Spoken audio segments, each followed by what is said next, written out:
नमस्कार दोस्तों, scary story in Hindi में आप सबका स्वागत है। आज की कहानी की तरफ बढ़ने से पहले चैनल को सब्सक्राइब कर लीजिए और अगर कहानी अच्छी लगती है तो प्लीज़ लाइक एंड कमेंट करना मत भूलिएगा। आज की कहानी बहुत ही ज़्यादा डरावनी है क्योंकि ये एक ऐसे गांव की कहानी है जहां कुबड़ू भूत फेमस है। तो कहानी स्टार्ट करते हैं और कहानी शुरू होती है विशाल और उसकी पत्नी स्नेहा। ये दोनों शहर में रहते हैं और अभी छुट्टियां हुई हैं 1 महीने की बच्चों की। तो विशाल सोचता है क्यों ना मैं भी छुट्टी ले लूँ कुछ दिनों की, और स्नेहा भी अपने ऑफिस से छुट्टी ले लेती है और गांव की तरफ निकल पड़ते हैं। ये सोचते हैं अब कुछ दिन छुट्टियों में गांव में रहेंगे तो शायद सबका मूड फ्रेश हो जाएगा, क्योंकि शहर में भाग दौड़ भरी ज़िंदगी में सब बहुत परेशान होते हैं, तो गांव का खुला माहौल बहुत अच्छा लगता है।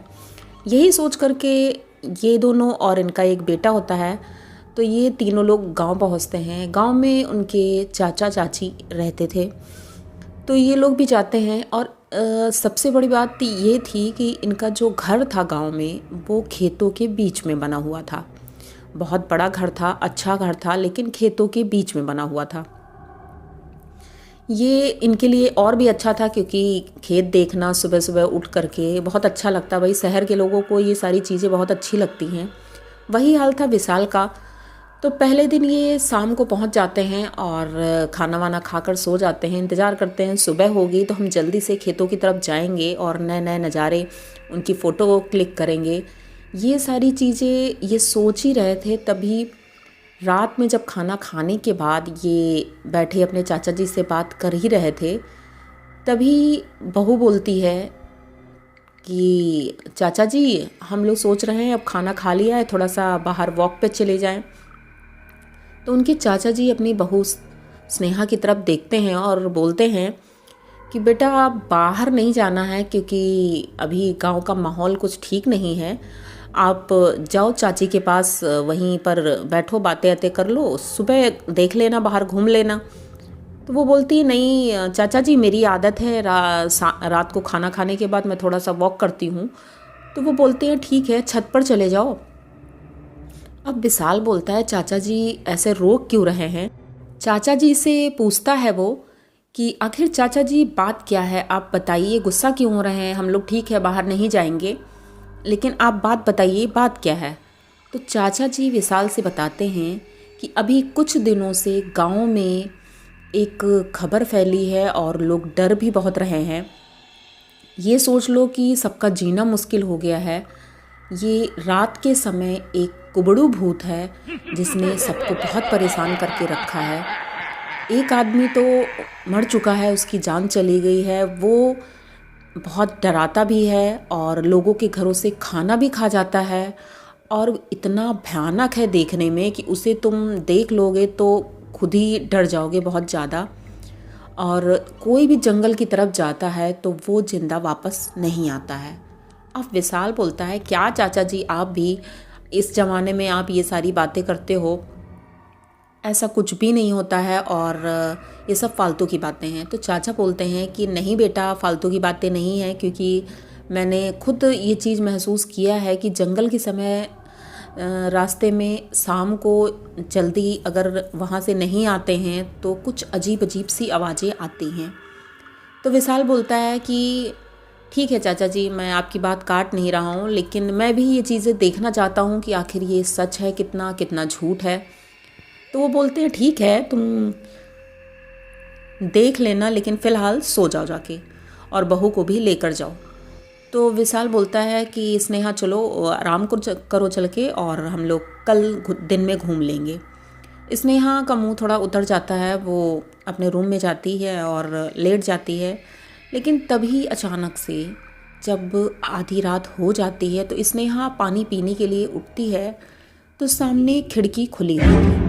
वो खिड़की के पास जाती है और वहीं खड़े होकर के पानी पी रही थी, क्योंकि गर्मी का मौसम था और खिड़की से अच्छी हवा आ रही थी।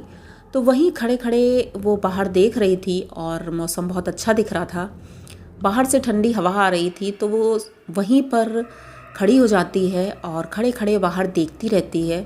तभी अचानक से स्नेहा देखती है कि सामने से एक आदमी जा रहा है जो कि बहुत झुके झुके चल रहा था, कुबड़ू की तरह। अब स्नेहा बड़े गौर से देख रही थी कि आखिर ये कौन है, क्योंकि क्लियर नहीं दिख रहा था कुछ। ये थोड़ा सा जब और गौर से देखने लगती है तभी अचानक से वो एकदम से खिड़की के पास आ जाता है। स्नेहा ये देख करके एकदम से चौंक जाती है और चीखने लगती है। तभी घर के सभी लोग इकट्ठे हो जाते हैं और वो कुबड़ू भूत वहाँ से चला जाता है। अब ये चिल्लाती है और बोलती है कि मैंने अभी एक आदमी को देखा है जो झुक कर चल रहा था और बहुत डरावना दिख रहा था। उसकी बड़ी बड़ी आंखें थी और दांतों से जैसे खून निकल रहा था। उनके चाचा जी बोलते हैं कि हाँ, ये वही था कुबड़ू भूत, और तुमसे बोला था बेटा कि बाहर मत निकलना, और ये खिड़की खोली क्यों? तो वो बोली, नहीं चाचा जी, खिड़की खुली हुई थी और मुझे गर्मी लग रही थी, मैं पानी पीने आई थी तो मैंने सोचा यहाँ पर थोड़ी सी हवा खा लूँ। तो वो जल्दी से खिड़की बंद करते हैं और उसके बाद सब लोग अपने अपने रूम में चले जाते हैं। अब स्नेहा बहुत डर रही थी क्योंकि उसने क्लियर देखा था, उसे बहुत डर लग रहा था। वो विशाल से बता रही थी लेकिन विशाल उसकी बातों पे विश्वास नहीं कर रहा था। उसने कहा हो सकता है कोई जानवर हो या कोई आदमी भी हो सकता है, तो इतना डरने की कोई ज़रूरत नहीं है। अब जब रात का वही 2:30 बजा था, ये लोग सोने लगते हैं, तभी स्नेहा कुछ बड़बड़ा रही थी सोते समय, और उसे लगता है कि उसके रूम में कोई है जो उसके बेड के पास खड़ा है, उसको घूर घूर के देख रहा है। क्योंकि ऐसा होता है कि जब हम सो रहे होते हैं तो हमें महसूस हो जाता है अगर कोई हमें घूर कर देख रहा है। तो वही स्नेहा के साथ हुआ। स्नेहा की नींद तुरंत खुलती है और जैसे ही नींद खुलती है वो देखती है कि वो कुबड़ा आदमी वहीं पर खड़ा है और उसे घूर घूर कर देख रहा था। उसका फेस बिल्कुल स्नेहा के फेस के पास था। ये देख करके स्नेहा अब तो चिल्ला भी नहीं पा रही थी और अंदर ही अंदर बहुत रो रही थी कि अब वो शायद जिंदा नहीं बचेगी। तभी अचानक से विशाल की नींद खुलती है और वो कुबड़ू अब गायब हो चुका था। स्नेहा समझ नहीं पा रही थी आखिर ऐसा क्यों हो रहा है मेरे साथ, विशाल को क्यों नहीं दिख रहा है कुछ। वो विशाल को बताती है लेकिन विशाल फिर भी उसकी बात नहीं मानता है। वो बहुत परेशान होती है और सोने की कोशिश करने लगती है। विशाल बोलता है चुपचाप सो जाओ, पानी पी लो और सो जाओ, ये सब तुमने अभी जो सोचा है वही सपने में दिख रहा है तुम्हें, और कुछ भी नहीं है। अब ये सो जाते हैं दोनों लोग, किसी तरह नींद आती है। सुबह होती है तो स्नेहा नहीं उठती है। विशाल उठ करके बाहर टहल के आता है और स्नेहा को फिर से जगाता है कि स्नेहा उठो, सुबह हो गई है। लेकिन स्नेहा नहीं उठ रही थी। उनकी चाची भी परेशान हो जाती हैं, चाचा जी भी परेशान होते हैं, उठाते हैं, लेकिन पता नहीं क्यों आज उसकी तबीयत बहुत ज़्यादा ख़राब लग रही थी। तो उसने बोला कि मैं उठूँगी नहीं, मेरी तबीयत ठीक नहीं है।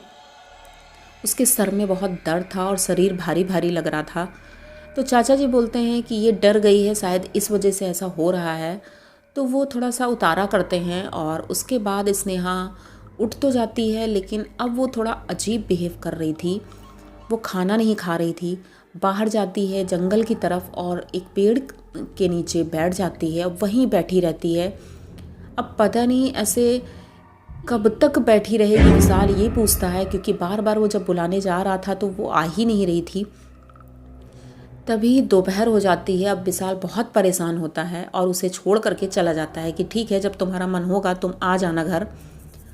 वो वहीं बैठी रहती है। तभी उसे ऐसा लगता है कि पेड़ से कोई उतर के आया है और उसके पीछे बैठा हुआ है और वो उससे बातें कर रही होती है। विशाल दूर से देख रहा था कि ये किसी से बातें कर रही है, लेकिन किससे बातें कर रही है ये नहीं पता था। तब तक विशाल वहाँ पहुँचता है और ये एकदम गुस्से में विशाल से बोलती है कि तुम यहाँ अब क्या लेने आए हो, यहाँ से चले जाओ, नहीं तो मैं तुम्हें जिंदा नहीं छोड़ूंगा। ये सोचता है कि स्नेहा ये लड़कों की आवाज़ में क्यों बोल रही है और आवाज़ इसकी बदली हुई है। ये स्नेहा को उठाता है और उठा के बोलता है चलो चुपचाप घर चलो, ये सब ड्रामा नहीं चलेगा, और चाचा जी भी परेशान हो रहे हैं और तुम यहाँ पर ये सब ड्रामा कर रही हो, चलो घर चलो। जैसे ही वो बोलता है ऐसा हाथ पकड़ के खींचने लगता है, तभी वो विशाल का हाथ पकड़ के ऐसे घुमाती है। विशाल काफ़ी देर तक घूमता रहता है, उसके चक्कर आने लगता है, उसे कुछ समझ में नहीं आता आखिर ये क्या हो रहा है। वो एकदम से गिर जाता है और बेहोश हो जाता है। स्नेहा उसको गोद में उठाती है और घर ले आती है। पूरा गांव देख रहा था कि स्नेहा दुबली पतली थी और विशाल बहुत लंबा चौड़ा और 6 फुट का आदमी था, जिसे स्नेहा गोद में उठा के गांव लेकर आ रही थी। और गांव के बीचों बीच एक पेड़ के नीचे वो उसको लिटा देती है और इतनी तेज़ी से हंस रही थी, पूरा गांव देख रहा था। अब चाचा जी को शर्म लग रही थी क्योंकि उनकी बहू थी वो, तो वो बहू से बोलते हैं बेटा अंदर चलो क्योंकि सब गांव वाले देख रहे हैं। तो वो एक झटके में चाचा जी को धक्का देती है, चाचा जी दूर गिरते हैं। पर वो समझ चुके थे कि कुछ तो गड़बड़ है। वो एक गांव के पंडित जी जो थे दूसरे गांव के, उनको बुला के लाते हैं और उनसे सलाह लेते हैं। तो वो बताते हैं इसके शरीर में कुबड़ू भूत की आत्मा है जो परेशान कर रही है। अगर इसको जल्दी नहीं निकाला गया तो स्नेहा की मौत भी हो सकती है। तभी ये लोग घर जाते हैं उसको लेकर स्नेहा को, और स्नेहा अपने रूम में लेटी रहती है। अचानक से उसके चीखने की आवाज़ आती है, पूरा घर दौड़ करके वहाँ जाता है और जो विशाल देखता है वो देख करके उसकी आंखें फटी की फटी रह जाती हैं।